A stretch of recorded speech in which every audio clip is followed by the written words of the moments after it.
Now, this is a really quick introduction to Ned and Larissa for those of you who haven't met them yet. Many of you will know them already. Larissa was kids pastor here at Winchester Vineyard when Nigel and I arrived about 11 years ago. And when we worked together, she even then had a heart to be working overseas with kids, didn't you? And that was always your big dream. And so they're telling us a little bit today about what they're doing. At lunchtime, some of us are getting together to have an extended time to find out about them. And then later in the week, we'll be recording a longer interview. So if you want to find out more, either catch up with them afterwards or you can watch the longer interview. And that's a quick reminder, too, that last week we talked about Karis Kids. We talked a little bit about Ketra from Uganda. And there is a long interview with her, about 40 minutes long, which is available on our YouTube channel. And it's also available on the newsletter, which is really worth a listen. If you haven't listened to it yet, really encouraging, really inspiring about what God's doing in Uganda. But today we're going from Uganda all the way to Brazil. So welcome, Ned and Larissa. Great to have you here. So good to be here Great. and see all your faces. Yeah. So to begin with, can you tell me whereabouts in Brazil you live? Because I pronounced it wrong this morning. That's okay. We live in a city called Recife, which is the capital of the state that we live in, called Pernambuco. I was telling Ned, I was like, they won't know what it is.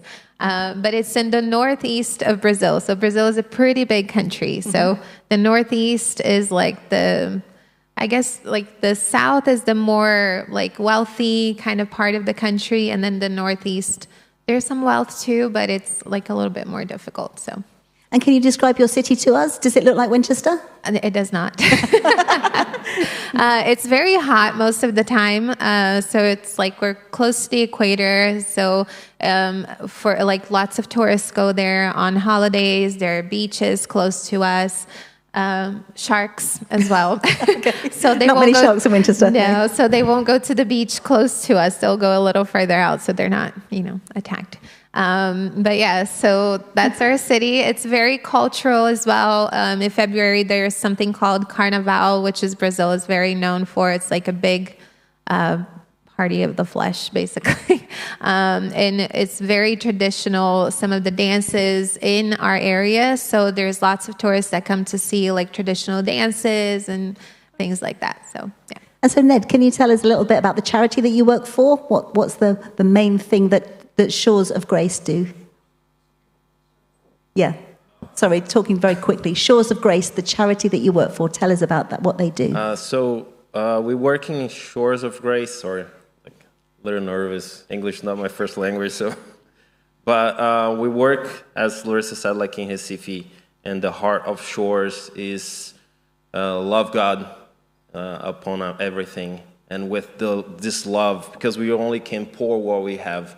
So love Him like above everything, and then go to the communities, to the streets, to the avenidas, the red lights where the women works, and just bring the love of Jesus. It's all about relationships more than just like attract them like to a religion or to a club, but it's more like about presenting them God like as they never heard before, like the real gospel.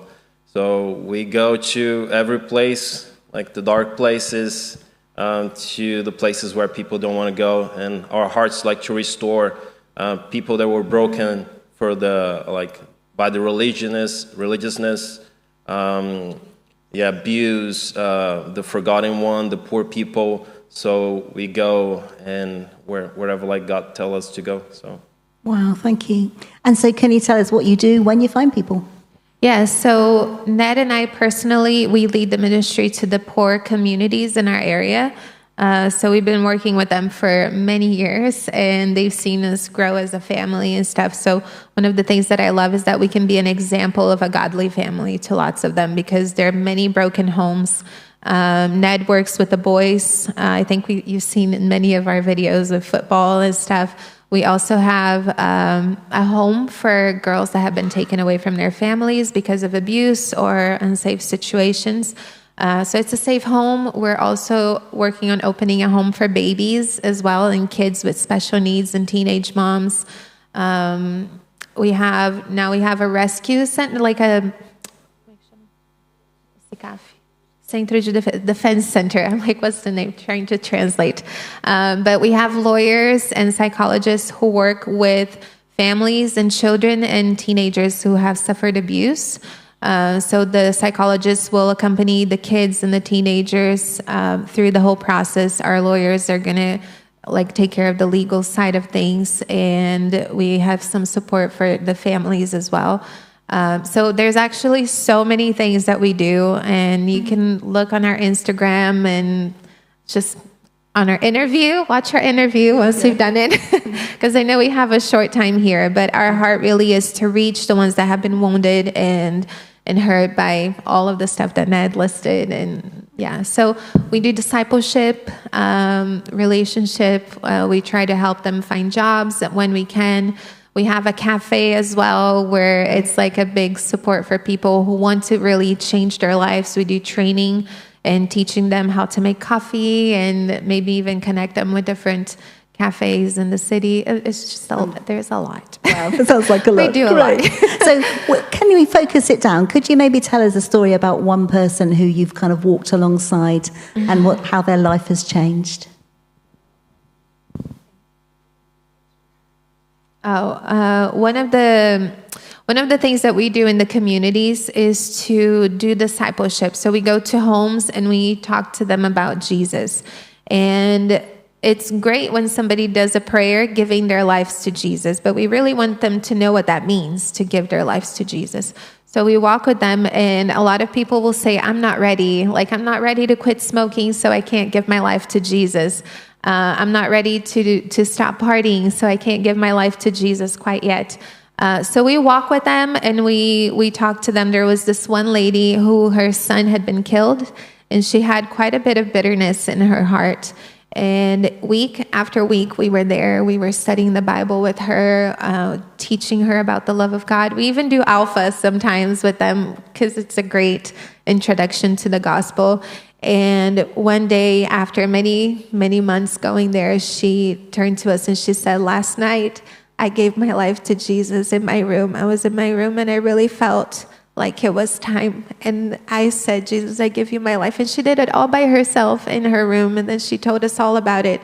But it was just like building up this trust in God and teaching them what a relationship with God really is like. There's one teenager right now who is going through a really tough time. She goes through ups and downs. And the same thing last year, she said, I'm not ready. And this year she said, I want to be baptized because I'm ready. We started a Bible study about John, and she was like, I have a Bible that's been wrapped up in plastic, a new Bible, and I opened it up because I want to study every week. And she does, she reads her Bible every week. And these are undereducated, our public education is not so good. So she was like, I want to study because I want to have something to share when we talk about John. So we have lots of those. Wow, that's really wonderful. Thank you. And obviously many more stories that we could listen to. I'm just really encouraged, I don't know whether you are, that actually the work that Ned and Larissa are doing is very similar to what all of us are doing, aren't we? We're just walking alongside friends and neighbours and work colleagues, some of who are going through difficult times, and just trying to be like Jesus alongside them and with them. So thank you so much. So if people want to find out more, how can they find out some more about what you're up to and get involved? You can look for Shores of Grace on Instagram. We also have a website and an app as well. So, very techy. Our media team is really good. You can go on our Instagram and look for Shores of Grace. And in fact, we have got a link to that website in the newsletter. So if you aren't yet signed up, get signed up. And we'll put a link to it again in our socials this week. But Ned and Larissa are here this week and next Sunday. We'll be here next Sunday. Why don't you come and grab them, come and find out some more of what they're doing. And why don't you put a hand on their shoulders and pray for them. And in fact, we are going to pray for them together now. So Edward, I think you're coming to lead us. Stand up, guys. And in fact, I know some of you have been over to Brazil. Some of you are particular friends with Ned and Larissa. Do you want to come and just gather around them as we pray? Just as you mentioned, you guys do lots of the same kind of things that we do. And I felt really the verse in Romans 1 where it says that I hope that we can be together so we can encourage each other in our faith, So this is a really special time for me.